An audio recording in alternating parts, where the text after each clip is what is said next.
नमस्कार दर्शक बंधुरा आज आमी दुर्दान्त स्वादेर आलू काटलिर रेसिपि आपनादेर संगे शेयर करछि। अनेक समय नाना रकम सब्जी आमादेर प्रत्येकेर बाड़ीते सब समय थाके ना, किन्तु आलू सबारই बाड़ीते सब समয়ের জন্য থাকে। গোল গোল করে এইভাবে আলু কাটলি বানিয়ে খান, খেতে দারুণ লাগে। রুটি, লুচি, পরোটা বা ভাতের সঙ্গে খেতে অসাধারণ লাগে।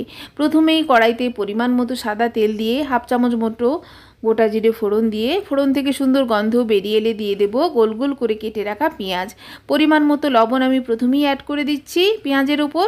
ভালো করে পেঁয়াজকে লবণ দিয়ে নাড়াচাড়া করে ভেজে অ্যাড করে দিচ্ছি প্রায় 1 চামচ মতো থেতো করা আদা রসুনের পেস্ট।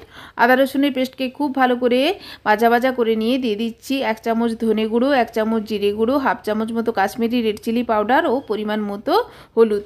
সামান্য একটু জল অ্যাড করে খুব ভালো করে মশলাকে কষিয়ে মশলার উপর দিয়ে দেব গোল গোল করে কেটে রাখা আলু। এইভাবে সমস্ত উপকরণকেই আমি আজকে গোল গোল করে কেটে তৈরি করেছি। এতে করে তরকারি খেতে যেমন দারুণ লাগে, দেখতেও দারুণ হয় তরকারি। ভালো করে মশলার সঙ্গে নাড়াচাড়া করে দিয়ে দিচ্ছি পরিমাণ মতো জল। জল ফুটে এলে ঢাকা চাপা দিয়ে গ্যাসের ফ্লেমটা লোতে করে দিয়ে আলুকে সেদ্ধ করে নেব। দেখুন ঢাকা খুলে দিয়েছি, আলু প্রায় 80% মতো সেদ্ধ হয়ে গেছে। দিয়ে দিচ্ছি উপর থেকে গোল গোল করে কেটে রাখা টমেটো। টমেটো দেওয়ার পর আবারও ঢাকা দিয়ে মিনিট 2 রেখে দেব। মিনিট 2 পর ঢাকা দেখুন খুলে দিয়েছি। টমেটো অনেকটাই সফট হয়ে গেছে।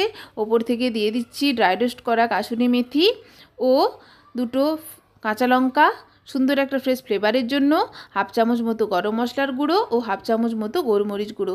ভালো করে সমস্ত উপকরণ মিশিয়ে দিলেই তৈরি দুর্দান্ত স্বাদের আলু কাটলি।